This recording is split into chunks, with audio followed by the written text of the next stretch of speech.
Hey, it's Joy. I've got big feelings about little things and I want to talk about it. Oh, yeah, I'm mad about it. And the fact that everyone else is not up in arms about it is a big part of the problem. Oh, I bawled my eyes out, like I always do. It was the sweetest thing. Oh, it was the cutest thing. It was the funniest thing. Thanks for being here. Let's go. Well, hi. How's it going? Thanks so much for being here. I'm excited to talk with you. First of all, it's been so great to be back. Thank you so much for reaching out to me if you have. If you haven't, just go ahead and do it. Text me, message me, say hi. I missed you. And I'm super glad to be back with you today because I've had a great week. And we all know that even in like a great life, some weeks are great. Some weeks are just not great. Some are sad. Some are this, but some are just blah. And as any life, ebbs and flows, any day-to-day, anything, right? You have great, exciting times and stressful times in this. But much of my year, honestly, a year up to this point, has just been very blah, very banal is the word I want to use. Not really boring, just not much to it. And honestly, that was kind of intentional. Last year, I love to travel and I love to do things. I love to go. I love to go experience. I love to go to shows. I love to do all the things. But that requires resources, right? It requires money. It requires time. It requires sometimes an invitation, not always, but it requires sometimes coordinating with someone else. There are things that it requires. And there also are certain circumstances where even if you don't necessarily have those resources, if an opportunity comes up, you just have to go for it. And my personality may be quicker to jump on that like YOLO bandwagon. We'll worry about it later. We'll let that bill come due, even if it's not a financial bill. We'll let that bill come due later, and that's future Joy's problem. That's not today Joy's problem. Today Joy gets to YOLO and gets to have fun and gets to go do and gets to whatever. Future Joy will have to worry about that. That's not me. That's her. And last year I had two like amazing opportunities that I maybe like kicked the bill down the way. One opportunity I had was, I am somewhat adventuresome and I do like to go to places I've never been, but I'm not necessarily one that's like, I want to go figure out how the train system in so-and-so-ville, Slovakia works. Not really. I'm more of a passenger princess. If someone is going to make the plan and book the place and I can have feedback of like, well, I'd love to do this, not really into that. Would like a hotel at this certain level if that's okay, if that's doable. That's the kind of feedback I want to have. I don't want to be figuring out, okay, let me learn what kind of app to download so that I can get in a whatever they call an Uber here. That, some people love that. Some people are great at that. Some people kind of are into it. Not me, really. If I could be independently wealthy, or I don't even care where the wealth came from. It doesn't have to be independent. If I were just wealthy, I would happily come from a wealthy family. Why independent? No, that means you have to make the money yourself. See, already I'm a passenger princess. If I were wealthy, I would literally have someone drive me around everywhere, drop me off at the front door. Do I want to learn about parking? I don't even want to worry about parking at your birthday party, honestly. And if I had the money to Uber everywhere I go, which I'm not even an Uber girl, I'm a Lyft girl, but it's like Kleenex. I'm not going to say a Puffs, even though I'd prefer a Puffs. I'm just going to call it a Kleenex. I'm going to call it an Uber, but I'm not going to pull up the Uber app on my phone. I'm going to pull up Lyft. Always have, always will. But if I could Uber everywhere, 100% I would. If I could have someone plan my day, plan my schedule, tell me to get on this train, go this way, go this many stops, and then get off. Or I'm just playing on my phone and they're like, okay, this is your stop. That's a delight. I love that. My entire life, I would be a passenger princess. I would have a full-time assistant, but just someone that I liked that was good at this. And that's what she wanted to do. And she just wants to take care of me. Great, take care of me. Perfect. I would love that.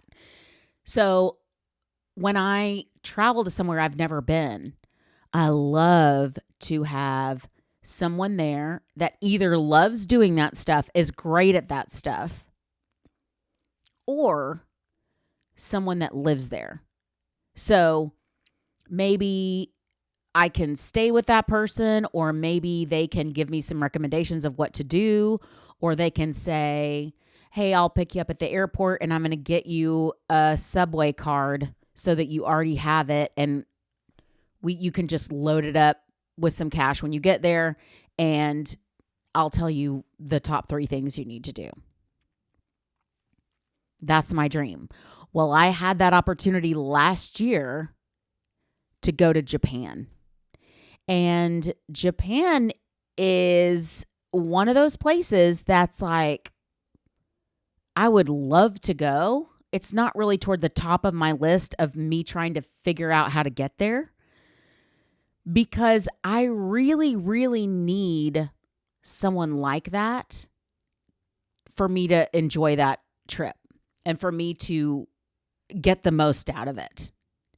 And I had that opportunity last year. And sometimes those opportunities are fleeting.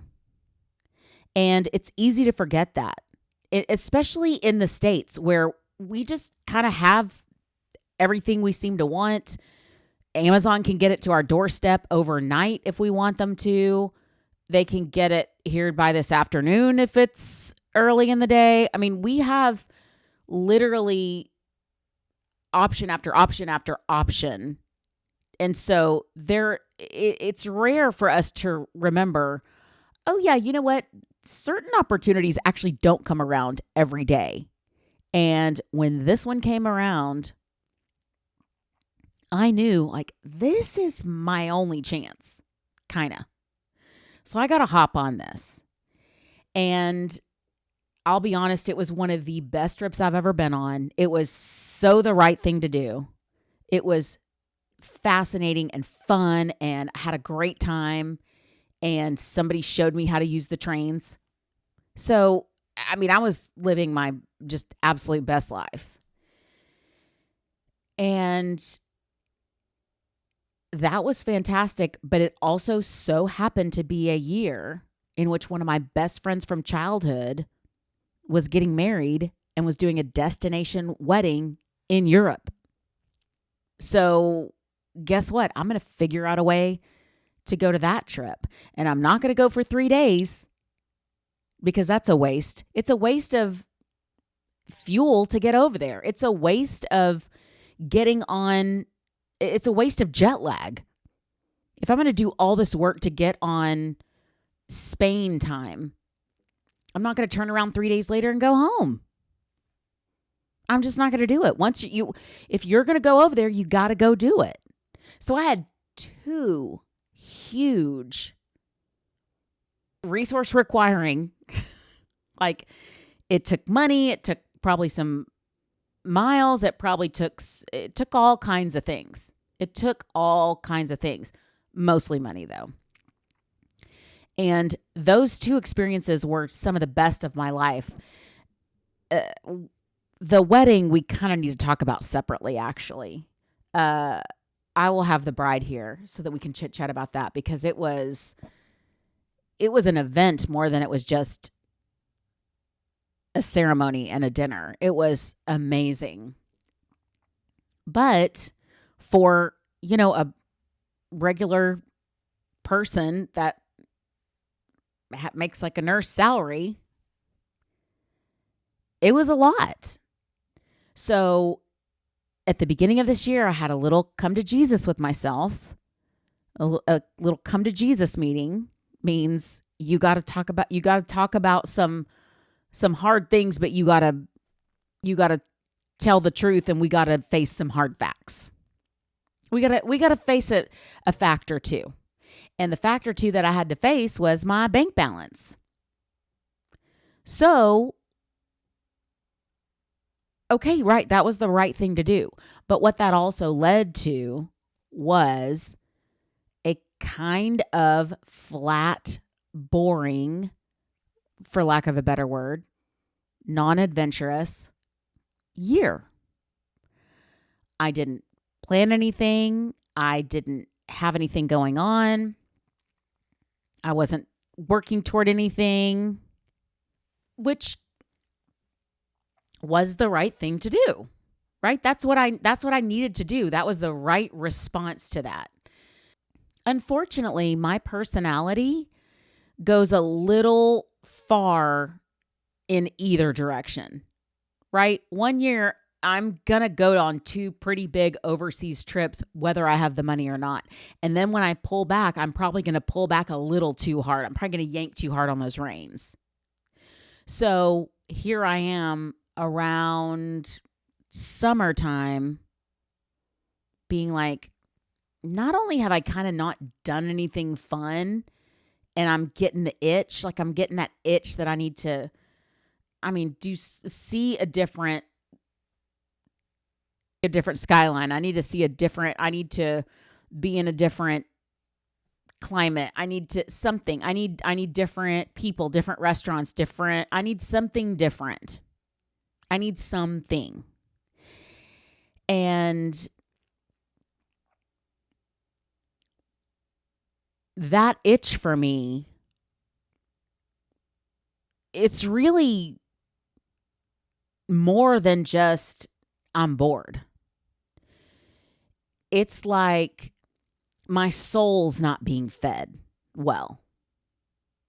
I do my best, like we all do, to take care of myself mentally and emotionally and spiritually and physically, just day to day throughout life. I try to keep in touch with my friends and my family, and I try to be around funny people, and I like to watch things that are interesting and teach me something or entertain me. I try to do that day in and day out, just like the rest of us do. Keep myself well taken care of. But there's some things that my soul needs and my spirit needs that can't happen in a day-to-day world, in a day-to-day circumstance. And when that itch starts, once I wake up to that realization, like, oh man, I have not set aside any PTO, any time off, any vacation time in a long time.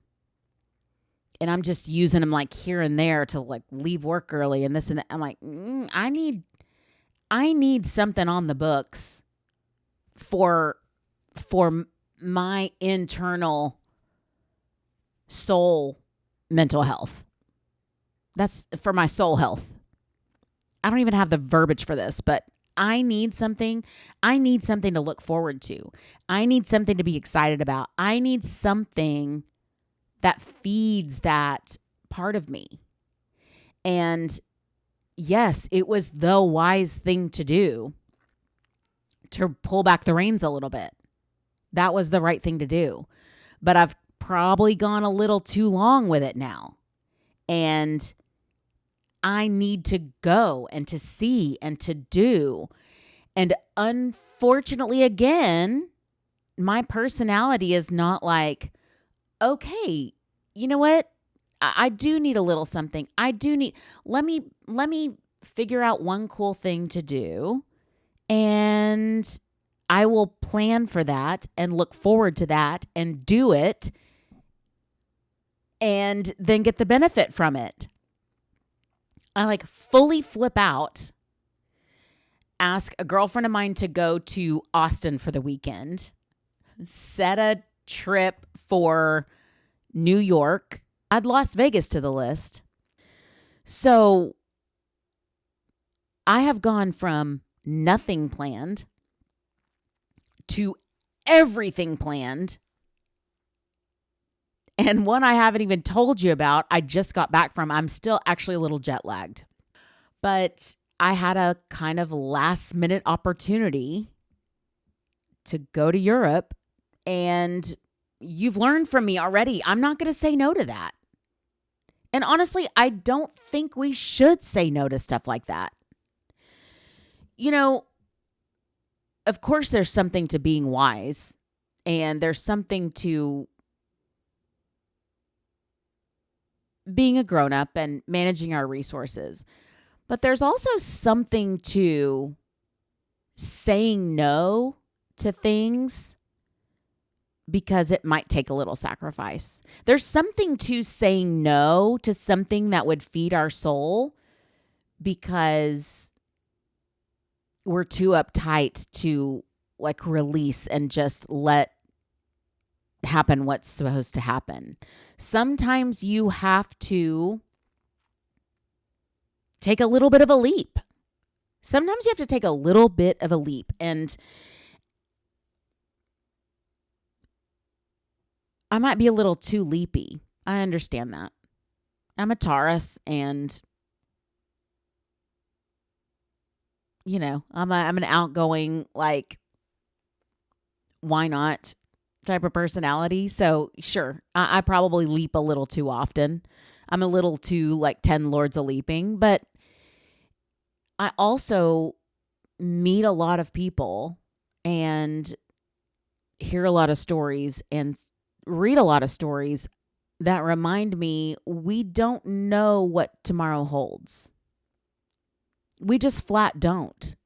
And hopefully it will hold more time on the earth with our friends and our family. And yes, we need to support that. We need to pay for that. We need to have a place to live. But so many times we can look back and regret not taking that leap, not going on that trip, or looking back and saying, thank God I did that. Thank God we took that trip. And the window for having those is short. It's very short. I'll tell you, that wedding I went to, one of the guests that I know was diagnosed with cancer less than a year later after that wedding. And it was a sacrifice for her to go. It was not easy to coordinate. It was not easy to manage all that. But can you imagine her saying, you know, we got school, we got this, we've got all. I'll send you a really nice gift and we'll go on a trip together after the kids graduate. And then 9 months later, getting a cancer diagnosis, be like, man, we should have gone on that trip. And I don't say that in a threatening way. I just say it in a way to remember we don't know. And when an opportunity comes by, you sure don't know, are you going to get that again? If you do, will it be soon? So I didn't mean for this to be so preachy because I really was going to tell you about my trip, and I was going to tell you how my soul is light and encouraged and excited because I got to see a couple of shows and I got to do some fun stuff, and I will tell you about that. But for whatever reason, this did have to turn into a sermon. But you know what? May the Lord be with you, and go take a trip. Thanks for listening to Little Things, Big Feelings with Joy Delaney. I'm James, the producer, editor, director, and executive producer. Follow Joy on socials at Joy Delaney Cox on Instagram, Facebook, and TikTok. Honestly, forget TikTok. I don't even know how to use it You don't anyway. know how to use it anyway. James? Follow Joy on socials at Joy Delaney Cox on Instagram and Facebook. See you next week.